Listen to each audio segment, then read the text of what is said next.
G'day everyone, Buck up in far north Queensland. What do you do when it's flooding all around far north Queensland? Sit in your shed and do some clips. That's what I'm doing at the moment. I'm on the first aid bandwagon, everyone, and I think it's a good bandwagon to be on. If this information gets out to some people out there, then it's worth it, I think. We've got to take our safety seriously, don't we? We've done one on the first aid kit about restocking your first aid kit, making sure you know what's in it.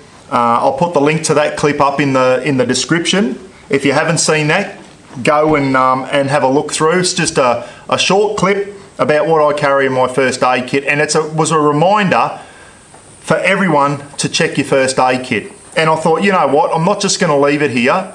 There's a lot of other important stuff I want to cover in relation to first aid, safety, all that type of stuff. So the first aid kit was one, and I want to go a little bit further in depth now because there's something in this first aid kit that has been in here for a little while and I've never used one. I've never used one, and it is on the T3 Tactical Israeli Field Dressing, guys. So the Israeli army started off with these things, and I'll grab one out now. There it is there. I've got two in this first aid kit. Before I forget, and I'm going to put the link up at the end, I didn't know much about these field dressings. I'm a bit of an old dinosaur. I've been out of the army for 22 years now. That is what we used to use in the Australian Army when I was in. We used to call them a shell dressing. I don't know where the term shell came from. And we always had one on our webbing. A lot of people used to tape one to the butt of their rifle in the old days. Used to tape one onto the butt of your SLR. So they were always available. If you got seriously injured, snake bite, all that type of stuff, when you're out bush, there was plenty of these things to go around. And if you're in the real thing, guys, and artillery, mortars, and we've seen some of the horrific injuries that are coming out of the Ukraine war, and I think the importance of having good tactical field bandages, these things are saving people's lives over in Ukraine, guys. So, and I'm pretty sure that the Ukrainians are using the Israeli bandage. Where did I get that from? Well, I was talking to someone in the army, and this one's out of date, and I said, do you still get the shell dressings in the army? I wouldn't mind getting my hands on a couple for my first aid kit. He said, mate, we don't use them anymore. We use the Israeli ones. Anyway, he gave me a couple because he was expiry date. Yeah, see, these are out of date as well. So they were about to expire and he gave them to me. So they expired in November last year. They'll still be fine. I'm going to open this one up anyway. So that's what we used to use in the Australian Army, the old field dressing, and that's what they use now. So you'll get to see both. This one's way out of date. I might as well open it up and show you what's in there. As I said, we used to use these all the time in the Australian Army. I've had to use them. People slicing themselves open out bush and getting impaled on bloody tree branches and barbed wire. When they're going through barbed wire and all that, you always use these things up there as cheap as chips. We used to, in the Q store, we'd have boxes of 100. And people go, Buck, a couple of shell dressings, you just throw them out. They weren't accounted for. You just write them off when they come in and get them in boxes of 100. Back in my day, they were made by Johnson & Johnson, which is a big pharmaceutical company. This one here, I thought it'd have Johnson & Johnson on there. It's made by a mob called Multigate. Okay, Multigate Medical Products. I just went inside, found them on the internet, and I've sent them an email and said, do you still have these things? And I sent them a picture of that. I'm tipping they don't make them anymore. I'm tipping they don't make them anymore. If they do, I'll see if I can get some out of them, mate. But anyway, that's the old Aussie field dressing there. They've been in use since like World War II and that, guys. An older model, obviously. And this is what they use now. The T3 Israeli Tactical Field Dressing. These things have got some functions in there that this one doesn't have. So what I might do is actually open this one up. It's already come open there. This expired in 2006, so Buck, it's time to let it go. It really is. It's too far out, and the end of it's opened up anyway. Probably still be all right. Let's have a look. So it's got a little tear point there. We used to just tear it down there, all canvas, And you could open this up, so not that I ever come across a sucking chest wound, guys, thank goodness.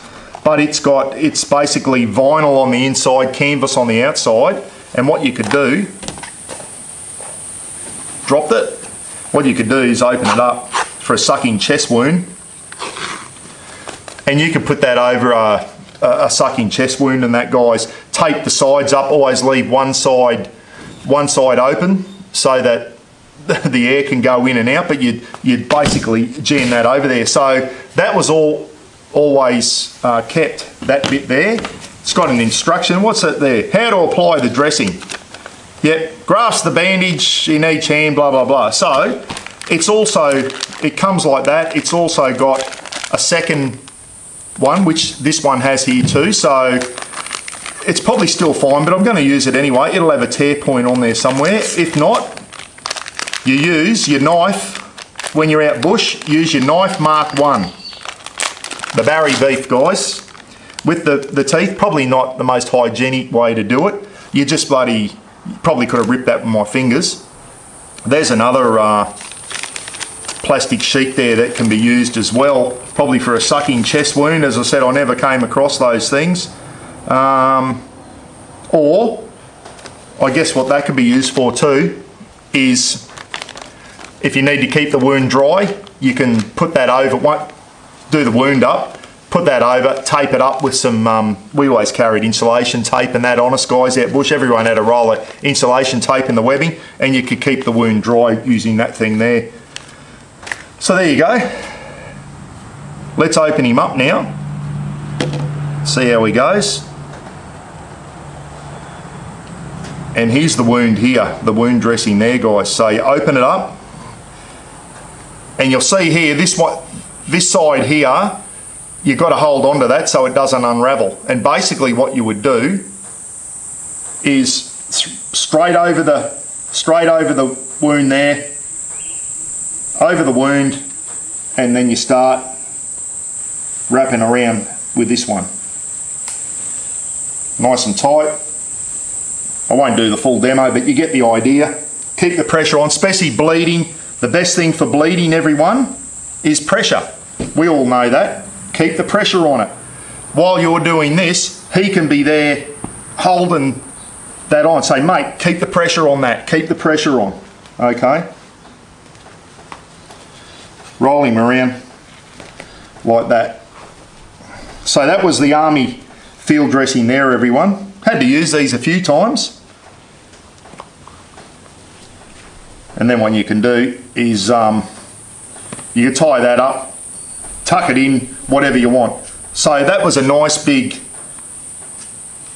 pad there to absorb a lot of the blood. If you get it bad, you throw another one over the top if you need to. You can throw the other one over the top. And as I said, we used to practice with these all the time. I haven't used one of these in over 20 years. That's why I was a bit rusty, everyone. So there you go there. That will go in the bin after this, but that had a nice big padding thing there. You could probably even, here we go, have a look at that. So depending on the wound, guys, if I just had a deep shortcut there, I would have used it like that. If you've got a massive wound, you can probably have a look how big that is. Okay, depending on the wound, but that does come out. And that's how large the pad is on there. So if you've got a massive wound, you can really go to town with it on that one. So that's the old shell dressing. Now, I've never opened one of these up. The only time I've seen these opened up is on YouTube. So once again, they've got a tear point there. Tear it. You can keep the outer bag as well, like the other one. I'll tell you what, the outer bag of this is shit compared to the old Aussie Army vinyl one. Okay. Once again, you could, if you need to keep dirt and mud, if you clean the wound, get the dressing on there, and if you've got to go through river crossings or whatever to get your patient back to help, you can whack that over, tape it on, try and keep the wound waterproof. So that was a lot better there. That's vinyl and canvas on the other side. Shit's all over that one there. So once again here, this will have a tear point. somewhere. It has, so I'll just tear that. And we'll open this one up.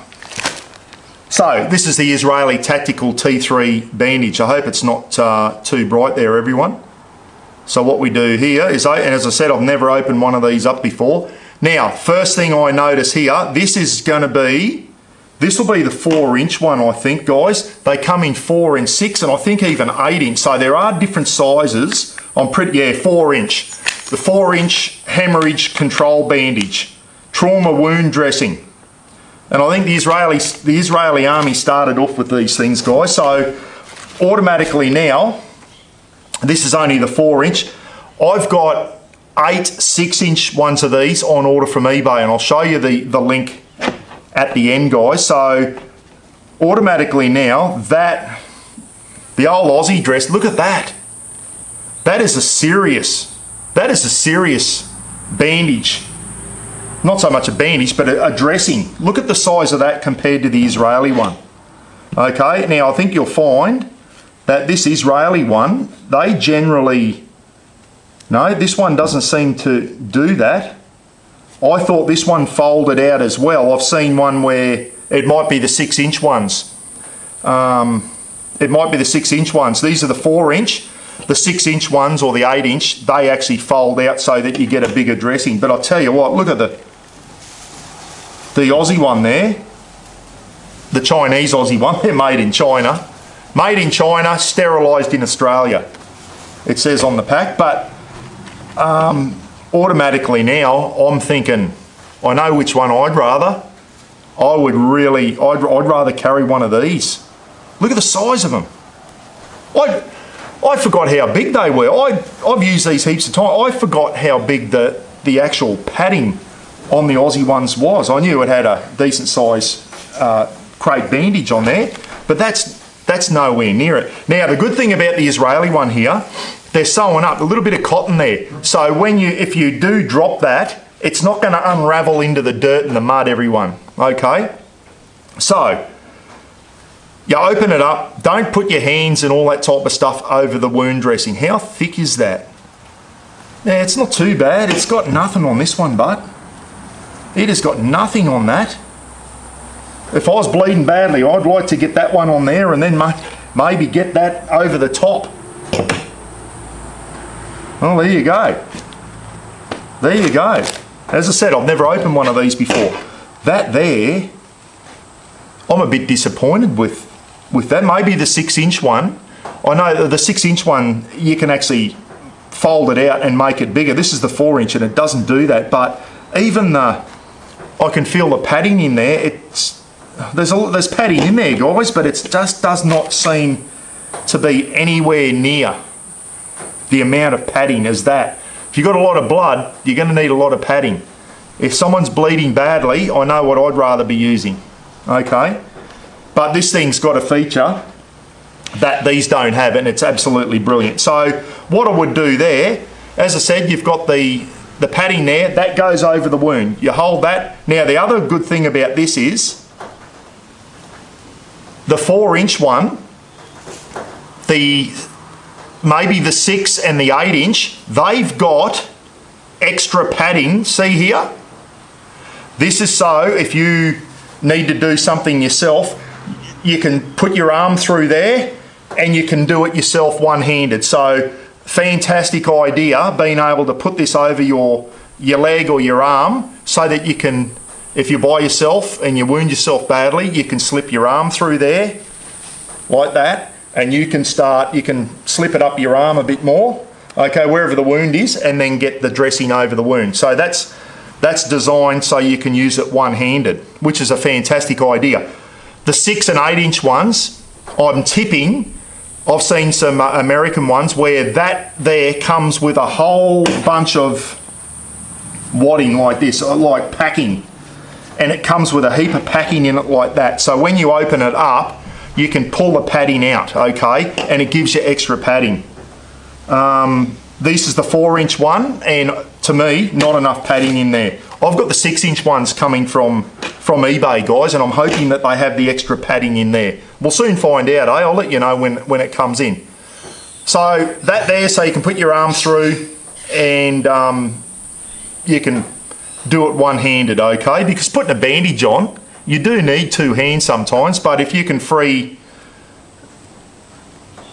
that there, so you don't have to, you can't hang on to it, so you put your arm through. Now, you'll see here it's got a, what's that called? A cleat, a pressure bar. I'm going to call it a pressure bar, guys, and you'll see why in a minute.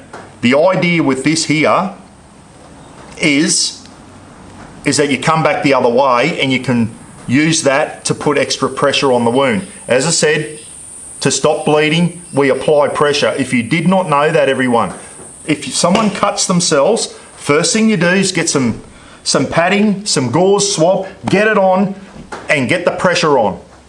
I'm sure you've all cut your finger. What's the first thing we do? Before we put a band-aid on, we grab a tissue or bit of paper towel or something, we put it around our cut and we put pressure on it. You've got to try and stop the bleeding before we go and put a band-aid on or whatever. Same as this, we've got to try and get that pressure on. Without going into telling war stories, guys, I've been to some medical incidents in both the police and corrections that a lot of people would just pass out at. I've seen people self-harm with butcher's knives.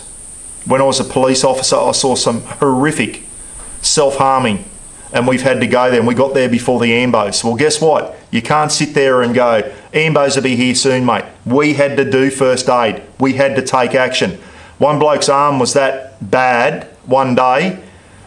We were ripping towels off, and he was in his yard. We were ripping, Megan it was, Megan was with me. I said, Megan, get some towels off that. And I was wrapping towels from the clothesline around his arm and getting pressure on. I said, and it was just still coming through, his whole arm was hanging out. I said, Megan, get another towel. Because we didn't carry, I carried a band-aid or something on me in my police belt. That was about it. We just didn't have, we weren't kitted up with the stuff to do that. I said, get another towel. I wrapped another towel around him. He was bleeding out, guys.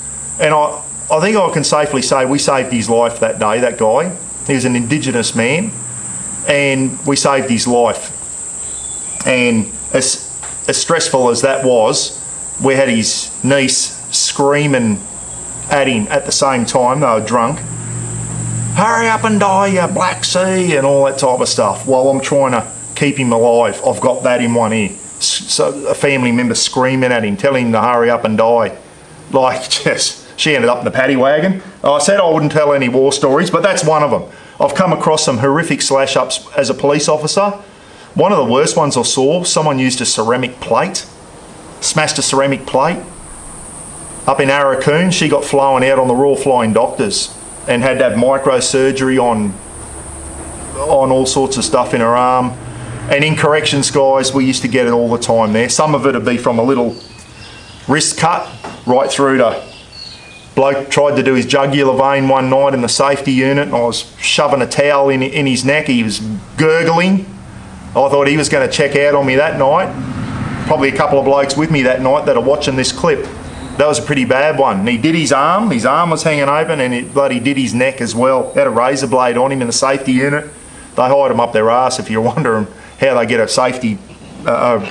razor into the safety unit, but they'd always manage to do it. If they wanted to do it, they'd do it. Now listen, if you come across another first aid problem, if the blood's flowing out and it's a dark red, you know it's coming out of the veins. You know they've hit a vein. If it's bright red and it's spurting out, they have hit an artery, guys, and that's the big one. That's the problem. If they do their femoral artery, carotid artery, what's the one, the pulmonary artery or something in the top of their arm, and they're the ones you've got to stop, and that you may need to use a tourniquet. I'm not going to go into how to use a tourniquet on this because I don't think I'm qualified to do that. But if you've got someone with blood spurting out and it's spurting out, you need to get a tourniquet on that. Another war story, we had a bloke in the prison who used to slash up here. I think it's the pulmonary artery or something, the one that runs down your arm, and he used to slash up there, and he had to, the scar was that, because he'd done it so many times, he used to be able to pull a fingernail off, open the wound, pull the artery out, and just about write his name on the wall with the blood, because it had spurred out. any of the screws watching, you'll know exactly who I'm talking about when I say that. He was unbelievable, that bloke. Just incredible. So anyway, how did I get there? How did I get so far off track? There's the Israeli bandage, everyone. Same principle, okay? Say the wound's on my left thigh there. We put that in and we wrap it around. And the good thing is if I drop that bloody, that there, which I just broke then, because I need to, that's just to get it started, okay? So we come back and basically what you do is you snap that bit of cotton there because you need to use it now. So it did its job. I dropped it, it didn't fall in the dirt, so that little bit of cotton there is a fantastic thing, which is what the Aussie one doesn't have. We go down through the cleat now, everyone. We go through the cleat or the pressure bar. Then what we do is we come back the other way, okay, and we make sure that the pressure bar is over the wound. And this is where we start ramping it on now, okay? This is where we get the pressure on. And you want it fairly tight. You don't want it so tight it's like a tourniquet, but we need to get that pressure on. I'm still snapping that little rope there. It's doing a really good job. So you can see what I did then. Went around once, through the cleat, and then came back the other way. Now, if I want to get more pressure on that, what you can do is you can twist it and make it smaller, and you can get extra pressure on there, okay? That bit of cotton's still doing its job, eh? So here we go. Now, the good thing about this Israeli bandage, I hope you can see there okay, it's got this bar here, everyone. And what we can do is once you get to the end of the bandage, you tuck the ends in. So I'm going to tuck one end into there, and I'm going to tuck the other end into there, okay? Put it under the last thing like that, and then what we can do is use the lock-off bar to windlass. It's almost like a tourniquet to get extra pressure. So you put it under your last one that went around. I'll try and do that again for you. So we bring it back, grab the last one you did, put it under, and then we start using it like a bar, and we windlass. If you've ever done fencing and you're doing fencing and that, it's called windlassing. So you put it under and you start twisting, and that gets extra pressure on. Now, it's nothing like a tourniquet, everyone. If you did a femoral artery, you'd be using a tourniquet. So you can keep twisting this now. I can feel that really tightening up. Big time. So if you want to get extra pressure on the wound, you can windlass it with that. And then what you do is stick your ends in like that. You can even just do one end and keep it on there. So that definitely put a little bit of extra pressure on there, but it's certainly not, you certainly wouldn't use that as a tourniquet, okay? So there it is there, guys. That's the Israeli T3, I think it is. Tactical field dressing, which is used by, I know the American, I've seen some American soldiers using it on YouTube. The Israelis obviously use it. And they're in war at the moment in Gaza and that, so I'm sure a lot of them have been wounded over there and are doing the same thing. So you can probably reuse it. If it's got blood on it, discard it and never use it again. But the one thing I do like about this is once you go around that wound once, you come through the cleat and you come back the other way, okay? And that way you start getting the extra pressure on. So that's one thing I do like about this bandage. But you know what? That Aussie one there, guys, I still think that there, I'd probably prefer that. I like the idea of the cotton in there, so that thing, but the Aussie ones are simple and easy to use, and have a look at the size of the thing. You can fold that in, huh? You could, if you've got a small deep gash, you could quarter it and get that over there. Look how thick that is. And as I said, that's the 4-inch one. It came with no extra padding whatsoever. I'm tipping the 6 and the 8-inch ones in that bit at the end there where you put your, oh, wherever it is, I'm at the wrong end, am I? This one here. Where you put your arm through, I think the larger ones come, or the updated ones. Maybe this is an old model. I know that they have updated these things. So the new ones come with extra padding in there, everyone. Okay, which if you've got a bad wound, you will need. So there's the Israeli one, guys. These are available on eBay. I'll put the link up. Listen, I reckon get the bigger one. I reckon that's a bit small. I'd be getting the 6-inch minimum. They're the 4-inch. I've got the 6-inch. I've got 8 6-inch ones coming. And I think you can also get 8-inch ones. So just type in Israeli T3 bandage. They're available on eBay. I just got 8 6-inch ones, guys, so bigger than this, the bigger ones. 8 of them for $55 delivered. Free delivery. They're coming from China. They'll be here mid-February.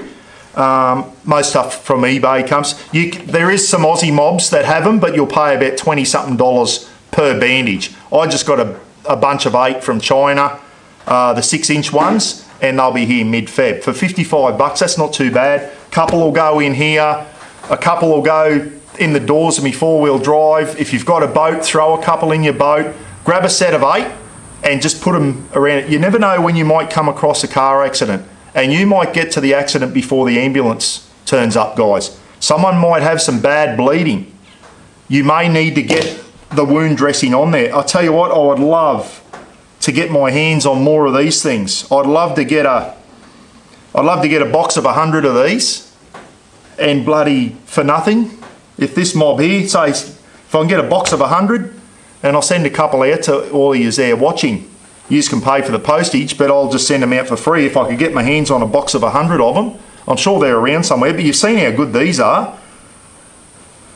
One advantage of this one, that there, yeah, I could take or leave that thing, I think. I don't know. You get away without that, I think, honestly. I do like the idea of the being able to put your arm through the end. So if you wound yourself, you put your arm through and you can do it one-handed. I do like that bit, and I like the idea of the cotton so it doesn't unravel into the mud. If this bandage here had those little features, it would be a far better bandage. Look at that. That shit's all over that, as far as I'm concerned. So the old Aussie Army, she's gone backwards again. Why didn't they stick with these? Why didn't they stick with Johnson & Johnson or Multigate? These are a good field dressing. We been using them for donkey's years. And then it appears that they don't use them anymore. They've gone to these ones. Yeah, okay. They might be okay, but I still think I prefer that one there. All right. The whole idea of this clip is to show you that rather than just have some little small stuff, it is a good idea to maybe get onto some of these things and have them in your first aid kit, have them in your 4-wheel drive. Never know if you come across someone who's just come off his motorbike on the highway and you're the first on the scene and he's got some horrible wounds on his legs or arms. You may be glad you've got half a dozen of these in your first aid kit or in the glove box of your car, in the bloody pocket of your car doors, all that type of stuff. Just trying to give you some ideas. I'd certainly like to have half a dozen more of these. They are a good bandage. They really are, and they should remake them. Someone needs to go back to Multigate or Johnson & Johnson with that and just say, hey, put a loop in one end and put a bit of cotton so it doesn't unravel until you want it to unravel, and I think that'd be a far better bandage. Righto, thank you for watching. Hope you got something out of this. I'll put the links up, but basically just go into eBay, type in Israeli bandage, get the 6-inch ones, don't get the 4, I think they're a bit small, everyone. And as you can see, that padding is piss poor. It really is. Maybe the new models have got the padding in there, but this one did not have it. You saw me take it out of the packet new. That's not good enough. That's all right for a small cut, but something serious, I wouldn't want to have that. I'd rather have something like this. Be good to each other. Take care. Always remember, safety first, everyone. Safety first. The idea of this is just to give you some ideas, okay? So let's bomb your first aid kit up. Let's make sure we're prepared just in case we come across something. You might be first on the scene. See you later. Take care. Snake bite will be the next medical thing coming up.